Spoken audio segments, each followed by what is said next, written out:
This morning on Spotlight, we join the world in observing International Day Against Drug Abuse and Illicit Trafficking. Joining us in studio is Mrs. Cheryl St Louis Felix, manager of the National Drug Council of Trinidad and Tobago, and Vernley Gift, superintendent of police. Good morning, superintendent. Good morning, Mrs. St Louis Felix. Thank you very much. Good morning. Thank you. It's a pleasure to have both of you on the show. Thank you for coming on such a special day, because there's definitely a lot to unpack and a lot to discuss. But before we get into this, and superintendents, I'm just going to start with Mrs. St. Louis Felix, because we want to touch a bit on the National Drug Council of Trinidad and Tobago and the main objectives that we're looking at. All right, so the National Drug Council really was established by government in about 2000. So we've been around over 20 years, of course. And that council comprised key decision makers in Trinidad and Tobago. The responsibility, at least one of the main responsibilities, is to monitor and evaluate the national drug plan for Trinidad and Tobago. Now, that plan will include several pillars, but those pillars speak to both supply, demand as well, and our international cooperation for Trinidad and Tobago. Absolutely excellent. All right, and superintendent, can we talk a little bit about the relationship between the TTPS and the National Drug Council? Well, the Trinidad and Tobago Police Service, in particular the Special Investigations Unit, we have been partnering with the National Drug Council for quite a while, for many years, because our mandate as the organization or the department in the Trinidad and Tobago Police Service is to deal with drug trafficking, and in particular, we have established what we call a demand reduction program within our organization. And the fact that the National Drug Council's responsibility is to deal with, as Cheryl had indicated in National Drug Plan, the Special Investigations Unit play a key role as it relates to having representative in some of the key pillars of the National Drug Plan, in particular, supply reduction pillar and the demand reduction pillar as well. And such, we have seen ourselves as playing that responsibility from the Trinidad and Tobago Police Service perspective to be able to play that or to give that input as it relates to dealing with drug demand reduction and as well, of course, supply reduction. So that's how we see ourselves in the role that we play within National Drug Council. Excellent. And we'll speak about demand reduction as the conversation continues, because we do need to touch on, of course, prevention strategies. It's one of the things that's focused on by the UN for this year, and of course, something that's super important. But before we get to that, let's start to talk a bit about the trends. Can we just perhaps get some insight on the recent trends when it comes to the use of synthetic drugs and marijuana in Trinidad and Tobago? So, and I just want to add to what Mr. Gift would have highlighted earlier on. The Commissioner of Police is a member of the council. Okay. So when I said decision makers, right, in Trinidad and Tobago from very important positions, they contribute to what activities take place, what decisions we follow through with for the national drug control policies, etc., for Trinidad and Tobago. With respect to synthetic drugs and other drugs, of course, the trends that we've been seeing is that there has been an increase in marijuana use among our youth. Now, you will recall that in 2019, we decriminalized the marijuana. And of course, right after, we went into COVID, right? So there are many things that we started to observe. Of course, we need to ensure that our studies are undertaken. So we did undertake a study, but we're waiting for the final analysis of the report to share what we're observing, that it's supported by evidence with respect to the increased use of marijuana use. Synthetic drugs, because over the last few years, we have seen an increase in seizures of the synthetic drugs. And it's not just here, it's global as well, because even in the international arena, you're hearing and you're getting the reports of the increase in the observation seizures of that particular item. So we know Trinidad and Tobago, of course, because of its geographical location, there are some things that we have to be aware of. And because of that, we've decided we need to place a greater emphasis on sensitization to our young people especially, right? especially with the young people. It's interesting, as you mentioned, with the decriminalization and then going into COVID-19. For some, I mean, even for myself, I didn't really think of that correlation and the fact that you can see the abuse of drugs, of course, which 9 out of 10 times we can say would have increased during COVID-19 globally for people with coping mechanisms. So I'm looking forward to seeing what the results are of that report. And something that you mentioned, very important, is the location of Trinidad and Tobago, which always comes into question, sometimes puts us in the international spotlight. So let's speak about border control and the efforts that have been put in place to prevent an influx of synthetic drugs and other illicit substances, Superintendent. Right. Well, first and foremost, I need to indicate that the Trinidad and Tobago Police Service is not responsible for border control or border management. Notwithstanding that, we have been partnering continuously with the Customs and Excise Division, as well as the Immigration Department, who we know are responsible for border management. How do we partner with them? We share information with them. We collaborate with them in doing exercises. Whenever there's a need for us to continue investigations into seizures, we are there side by side with them, going along the way in terms of ensuring that those persons who are responsible for importing and bringing in the case of synthetic drugs, as well as marijuana, they are dealt with in accordance with the law. So, of course, once the police receive information, or we are working on any piece of information that we think needs the support of the customs in particular, we will partner with the customs, share the information with them. They play the leading role in terms of conducting the exercises at our borders, and we are there to give them that support. It's good to see the continued collaboration. What about the relationship with the National Drug Council of Trinidad and Tobago and Immigration, Customs, Border Control? Can you share with us? So again, remember, we are policy-based. Right. So all our key stakeholders speak to law enforcement as well. Customs is a key decision maker, again, represented on the council. So when we speak about the border control as well, we also have to think about our Coast Guard, right? First point of space coming in as well on the sea perimeters.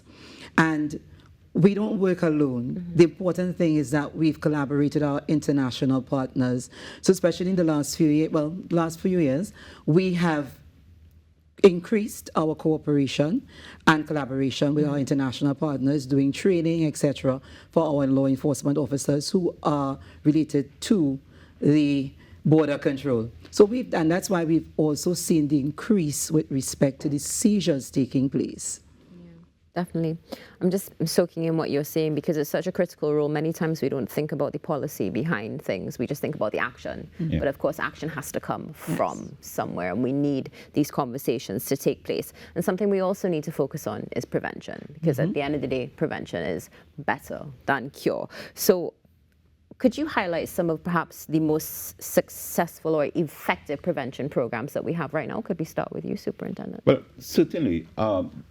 The best prevention program that we have been having is awareness, right? Education, the Special Investigations Unit in particular, as I've mentioned before, we have a demand reduction program. So what we do lectures and displays to schools, youth groups, NGOs, anyone who need our input in terms of coming to their space to educate not just the young people, but even the parents as well, as it relates to drug abuse and drug use.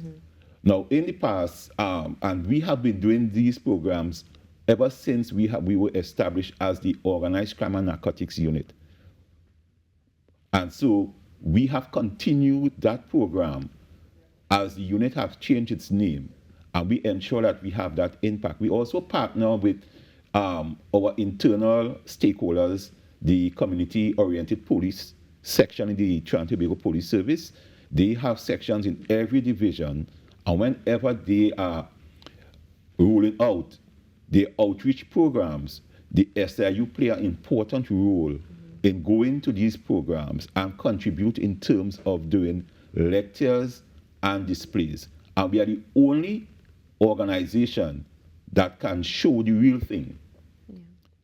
The marijuana, the cocaine, the heroin, and we have some synthetic drugs as well that we can show, because in the main, a lot of persons do not know what these synthetic drugs look like.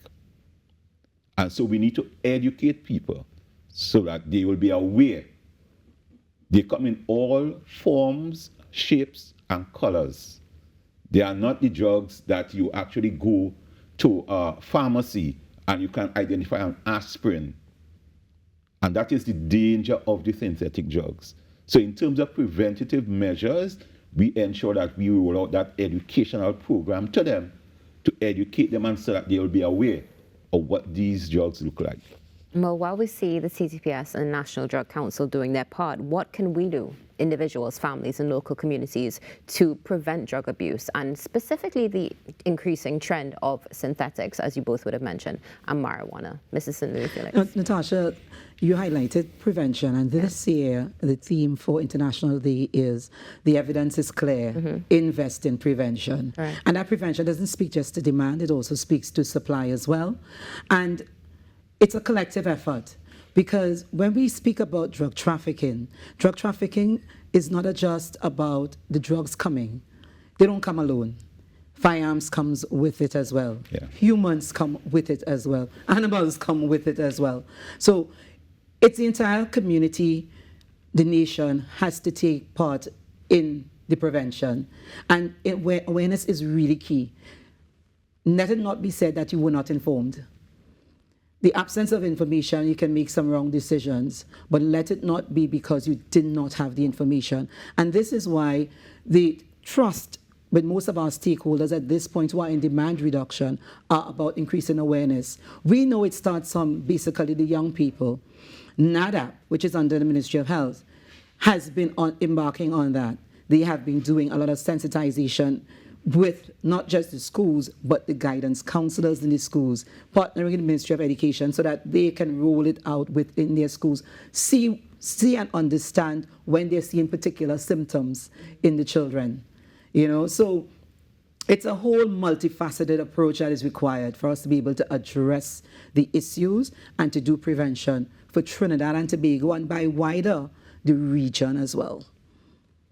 You know, well, we just have 2 minutes left, but something that I really think has hit home this morning is the fact that there's this emphasis on youth, and particularly the abuse of these synthetics. And what you would have mentioned is that these synthetic drugs come in all sorts of different colors, which is not something, at least from where I sit, is public knowledge. I could be naive, right? So let's talk about the way forward. What is the way forward for the TTPS and the collaboration with the National Drug Council when it comes to reduction? Because that's been also a topic of conversation this morning. The TTPS will continue in its vein to partner with the National Drug Council and other law enforcement agencies as we treat with this new type of, well, it's not actually new, but it has escalated in the society. We are going to, our approach will be from a two-pronged approach. We have to continue with supply reduction, and so we are going to continue, in the case of the synthetic drugs, to partner with our border control agencies, as well as persons within the community who, if you see something, say something. And that has been the mantra of the Commissioner of Police and the TTPS. So we will continue in that vein. We will try as much as possible to stay up to date as the drug trafficking activities evolve, the TTPS, it is important that we stay in step or a step ahead in terms of putting forward preventative measures as well as educating our society. Because if there is no demand, then the supply will be toward the lowest. And so persons must be able to take that individual responsibility to themselves and to their families to ensure that these drugs do not take over their space, because we have seen what had happened when cocaine was introduced into the country.